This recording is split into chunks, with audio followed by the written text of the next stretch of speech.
Dans un petit pavillon en chantier, à Cagnac-les-Mines, dans le Tarn, Delphine Jubilard disparaît. Une infirmière, mère de 2 enfants, aimée, engagée, et soudain, le vide. Il fait nuit à Cagnac-les-Mines, une nuit ordinaire du Tarn, avec ce silence lourd qui s'installe quand les maisons s'éteignent une à une. Mais ce soir-là, quelque chose cloche. Il est un peu plus de 4 heures quand tout bascule. Un cri étouffé, peut-être, un mouvement dans l'obscurité, une présence qui se lève, qui cherche, qui appelle, et puis le vide. Dans cette maison au volet clos, quelqu'un disparaît sans un bruit. Une femme, une mère, une jeune infirmière de 33 ans. Son nom, Delphine Jubilard. À partir de ce moment précis, le temps ne coule plus normalement. Il se déforme, il se déchire. Et il ouvre une brèche qui, encore aujourd'hui, n'est toujours pas refermée. Découvrons cette nuit où tout s'est joué. Je vous invite à me suivre au cœur d'une affaire qui secoue la France depuis des années. Bienvenue dans l'affaire Jubilard. Nous sommes dans la nuit du 15 au 16 décembre 2020. L'hiver a durci l'air et les rues de Cagnac dorment profondément. Dans la maison des Jubilard, pourtant, tout ne dort pas. Delphine s'est couchée tard. Elle discute avec son amant. Elle est au téléphone. C'est une relation récente, fragile, une bouffée d'air dans une vie devenue trop étroite. Elle parle avenir, elle parle séparation, elle parle liberté. Elle y croit. Elle en a envie. C'est une femme qui veut enfin reprendre sa vie en main. Dans la même maison, pas très loin, son mari Cédric. Peintre plaquiste, insomniaque occasionnel, nerveux, imprévisible. Le couple se délite depuis longtemps. Les disputes sont fréquentes, parfois violentes dans le ton, jamais vraiment apaisées. Ce soir-là, l'atmosphère est électrique, comme si quelque chose attend son heure. Puis, tout se brouille. Les versions se contredisent. Les souvenirs se déforment. Cédric dira plus tard que Delphine est sortie promener les chiens dans la nuit noire, vêtue d'un simple pyjama, sans lampe, sans manteau. Personne ne la verra jamais plus. Il est 4h09. La voix de Cédric au téléphone résonne dans le calme glacé du centre d'appel de la gendarmerie. Ma femme a disparu. Pas d'émotion apparente, pas de panique, plutôt une forme d'étrangeté, quelque chose de blanc. Les gendarmes arrivent. Ils découvrent une maison où tout semble normal. Mais rien ne l'est vraiment. Les enfants dorment, les chiens sont là, le téléphone de Delphine est éteint. Son sac, sa voiture, tout est resté. Sauf elle.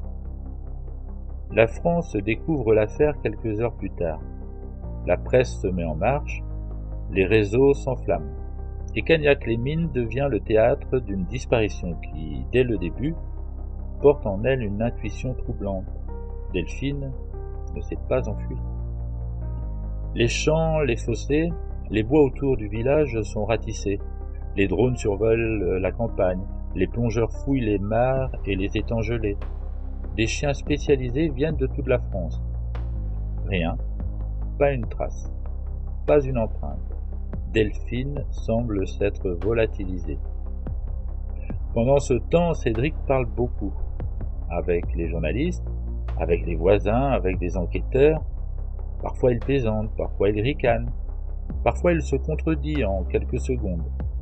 Il dit qu'il n'a rien à se reprocher, il dit qu'il dort mal, il dit qu'il pleure seul dans sa voiture. Il dit aussi que tout ça n'est qu'un malentendu, que Delphine va revenir.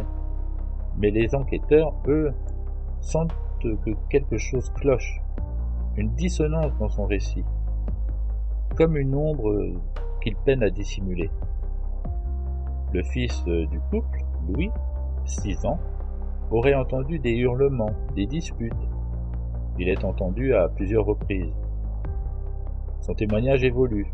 Il parle de gros mots, d'une grosse colère, d'une menace de séparation.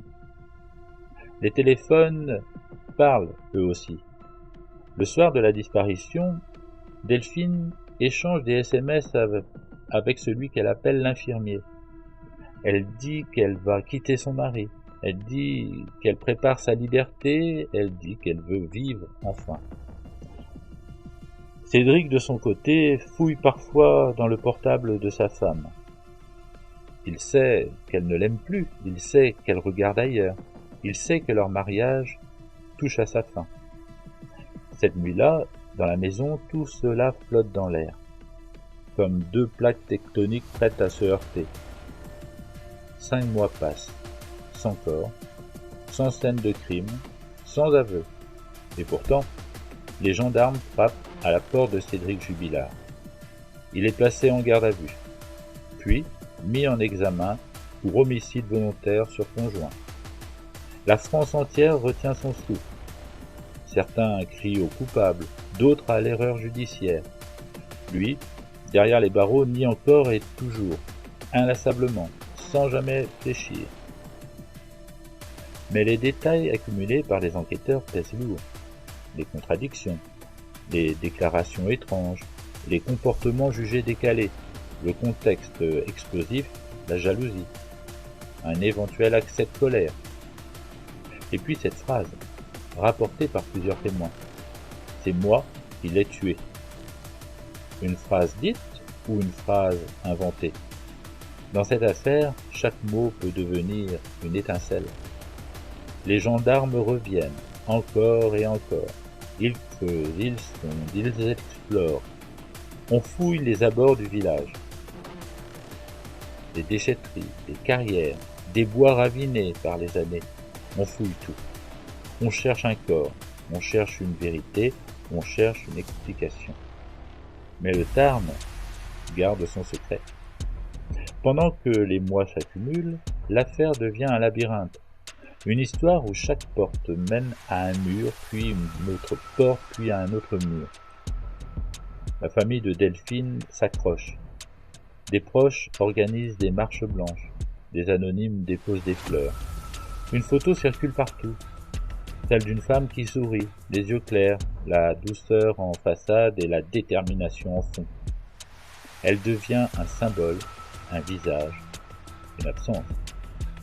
Et dans sa cellule, Cédric continue de nier, froidement, mécaniquement, comme s'il récitait un rôle. Et nous voilà, toujours plantés là, au bord d'un mystère qui refuse obstinément de se laisser éclairer. Les fouilles s'arrêtent, reprennent, s'étirent. Les pistes naissent, s'effondrent. Les déclarations se contredisent, s'entrechoquent. Et au milieu de ce brouillard, une évidence demeure. Quelque part, quelqu'un sait. Dans le Tarn, la maison des Jubilats reste debout, comme une blessure ouverte. Les volets, la cour, la petite route qui passe devant, tout semble figé dans un hiver qui n'en finit pas. Les habitants baissent un peu la voix quand le nom de Delphine surgit. Parce que ça fait partie des histoires qui marquent un territoire, qui s'accrochent aux murs, qui hantent les consciences. Alors, on attend, on espère. On se dit que peut-être un jour la vérité remontera à la surface, brutale, lumineuse, impossible à ignorer. Mais tant que ce jour n'arrive pas, Delphine reste une ombre dans les nuits du Tarn. Une silhouette absente qui continue de poser la même question, lancinante, obsédante. Que s'est-il vraiment passé cette nuit-là? Après des années de silence, le procès s'ouvre, le 22 septembre 2025, devant la cour d'assises du Tarn. L'accusation, un homme jaloux, en colère, prêt à tout pour retenir sa femme. La séparation, l'adultère, la peur de l'abandon. Les jurés pèsent les témoignages, des cris, des lunettes cassées retrouvées, les échanges téléphoniques, le témoignage de l'enfant. Mais il y a un problème majeur, peut-être le plus cruel. Aucun corps, aucune arme, aucune scène de crime clairement identifiée. Le dossier repose sur un faisceau d'indices, sur des présomptions, pas sur une preuve matérielle incontestable. Le 17 octobre 2025, le verdict tombe. 30 ans de réclusion criminelle pour Cédric Jubilard. L'énigme Jubilard est plus qu'un crime. C'est un vide, une absence, une affaire qui ébranle nos certitudes sur la justice, sur l'amour, sur la disparition. Dans cette obscurité, la justice a parlé, mais le silence demeure. Delphine n'est pas revenue, son corps n'a pas été retrouvé. Et pourtant, son histoire résonne puissante et lancinante dans le cœur de ceux qui cherchent encore la vérité. Cédric Jubilard a fait appel du jugement. Il sera rejugé en automne de l'année prochaine.